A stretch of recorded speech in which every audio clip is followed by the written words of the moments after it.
اس وقت وزیر خارجہ شاہ محمود قریشی صاحب ٹیلی فون لائن پر موجود ہیں، ان سے بات کرتے ہیں۔ سر، بے حد شکریہ، آپ کے قیمتی وقت کا۔ بڑا اہم اجلاس ہونے جا رہا ہے OIC کا اسلام آباد کے اندر، کتنے پرعزم ہیں کہ جن معاملات کو لے کر آگے بڑھا جائے گا ان پہ عمل بھی کیا جائے گا؟ دیکھیے، ہماری تو کوشش ہے کہ بہتری ہو، ہماری تو کوشش ہے کہ افغانستان کے حالات بہتر ہو جائیں، سدھر جائیں۔ وہاں جو ایک ہیومینیٹیرین کرائسس جنم لے رہا ہے وہ نہ لے، وہاں کا جو ایک معاشی بحرانی کیفیت پیدا ہو رہی ہے اس سے وہ افغانستان محفوظ رہے، یہ خطہ محفوظ رہے۔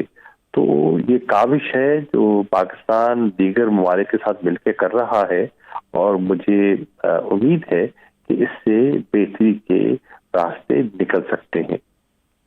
ٹھیک ہے سر، مجھے یہ بتائے گا کہ تمام اہم ممالک ہیں جو ایک سر جوڑ کر بیٹھیں گے، ایک لمبی بیٹھک ہوگی، کتنا جلدی ممکن آپ لوگ بنا سکیں گے؟ کیونکہ افغانستان کے حوالے سے آ رہا ہے موسم سرما میں 10 لاکھ کے قریب بچے ہیں جو بھوک کی وجہ سے مر سکتے ہیں۔ کتنی جلدی امداد افغانستان میں پہنچنی چاہیے، اور افغانستان کے اندر جو سختیاں ہیں دیگر ممالک کی طرف سے ان کو کس طرح سے نرم کیا جائے، اور یہ کتنا جلدی ہونا چاہیے؟ دیکھیے، میری نظر میں تو وقت کی بہت اہمیت ہے۔ جلد از جلد امداد درکار ہے، جلد از جلد اور فی الفور افغانستان کی طرف توجہ درکار ہے۔ ایک ایک لمحہ قیمتی ہے، ایک ایک جان قیمتی ہے، ایک ایک بچہ قیمتی ہے۔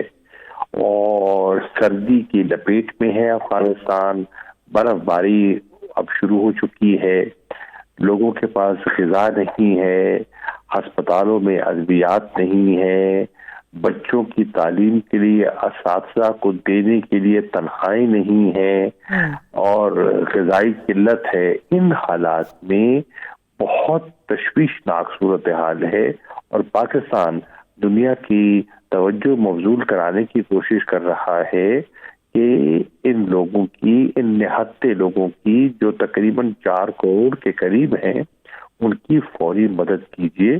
اگر آپ نے مدد نہ کی تو بہت نقصان ہوگا، اور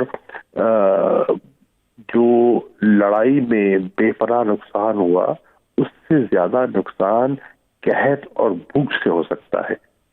ٹھیک سر، شاہ صاحب، میں ارشاد آرے بول رہا ہوں۔ فرمائیں کہ اس کانفرنس میں افغانستان کا جو ڈیلیگیشن طالبان کا شریک ہو رہا ہے، اس کی حیثیت ایک ممبر اور نمائندہ وفد کی ہے یا مبصر کی ہے؟ ایک دوسرا یہ ہے کہ یہاں افغانستان کی موجودہ حکومت کو تسلیم کرنے کے لیے بھی ایجنڈے پر کوئی نقطہ موجود ہے؟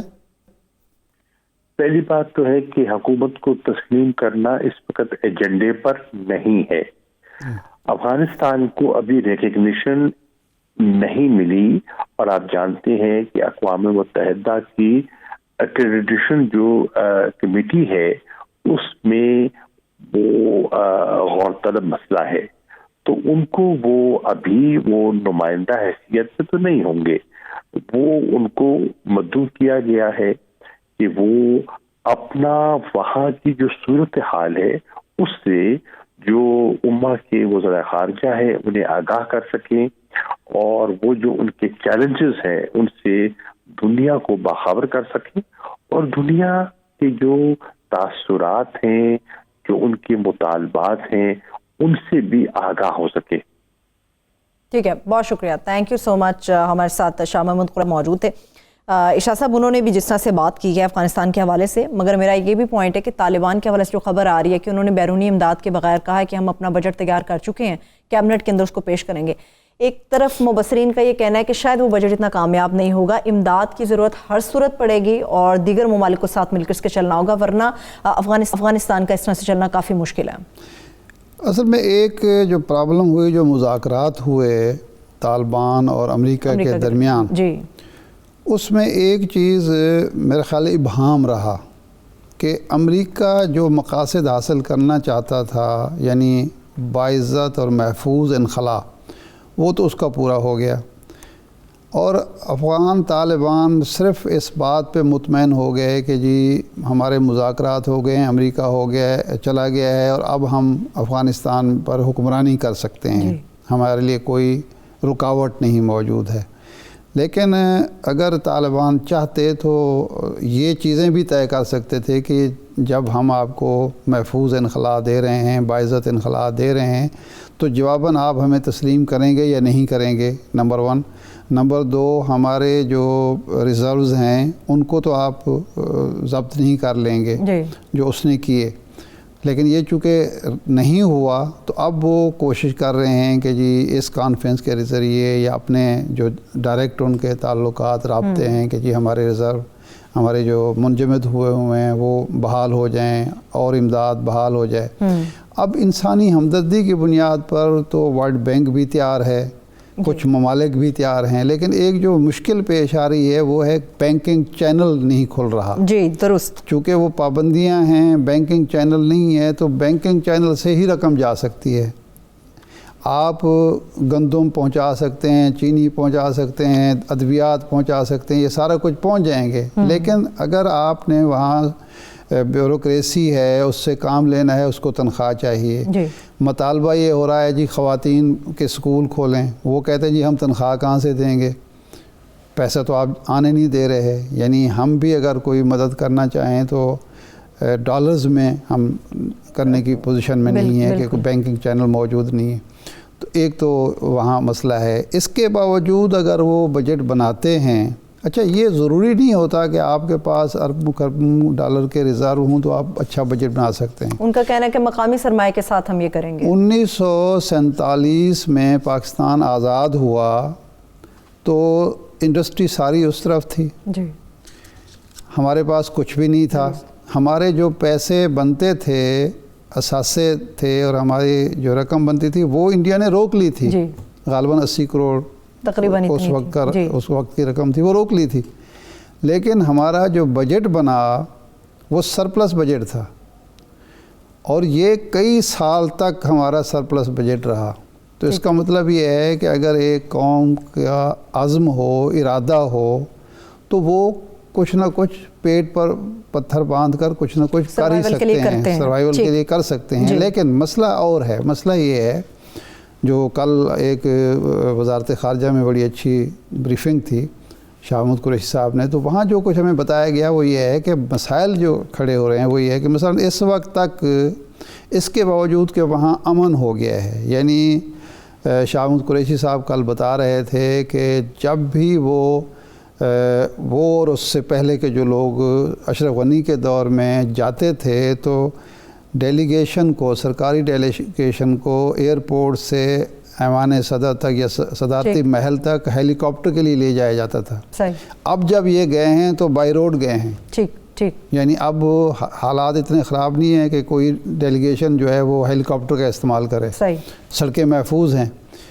لیکن اس کے باوجود کہ وہاں امن قائم ہو گیا ہے، حالات اتنے خراب ہیں کہ 2,90,000 مہاجر پاکستان میں اب تک آ چکے ہیں، اور یہ تعداد بڑھتی چلی جا رہی ہے، بڑھتی چلی جائے گی۔ اور یہ جو اس کانفرنس میں دنیا کو باور کرانا ایک مقصود یہ بھی ہے کہ حضور والا اگر پاکستان میں بھی مہاجرین آ گئے، ازبکستان چلے گئے، تاجکستان چلے گئے، ایران چلے گئے، تو ان کو کون سنبھالے گا؟ درست بات ہے، ٹھیک ہے۔ تو اس لیے عالمی برادری کو انسانی سطح پر صرف اتنا نہیں سوچنا چاہیے کہ وہاں ادویات کی ضرورت ہے وہاں، ان معاملات بلکہ ان چیزوں کو بھی دیکھنا چاہیے کہ وہ معاشرہ نہ چلے۔ اور تھریٹ کیا ہے؟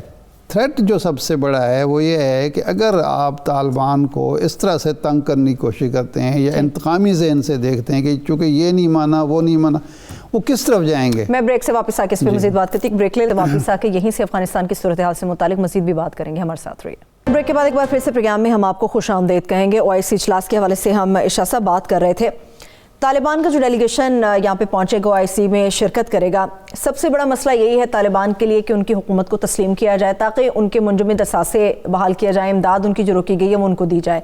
پاکستان نے تو خود ابھی افغانستان کے اندر طالبان کی حکومت کو قبول نہیں کیا، تو پھر دنیا کے سامنے وہ کیا نقطے رکھیں گے اپنے کہ آئیے ہمیں قبول کیجئے، ہم افغانستان کی بہتری کے لیے کام کریں گے؟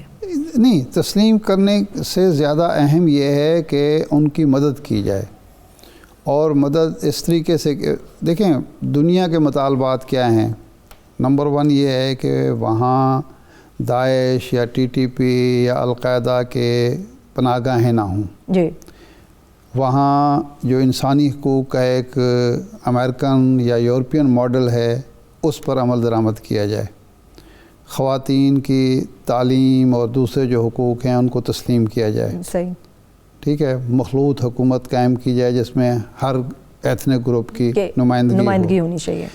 اس کے جواب میں طالبان کی ڈیمانڈ کیا ہے؟ طالبان کہتے ہیں کہ جناب ہم مخلوط حکومت پر تیار ہیں، لیکن آپ ہم سے یہ مطالبہ نہ کریں کہ فلاں شخص کو یا فلاں گروپ کو ہم تاجک نمائندگی دینے کے لیے تیار ہیں، لیکن تاجکوں کا نمائندہ کون ہوگا یہ ہم طے کریں گے، افغان عوام طے کریں گے، یہ امریکہ طے نہیں کرے گا۔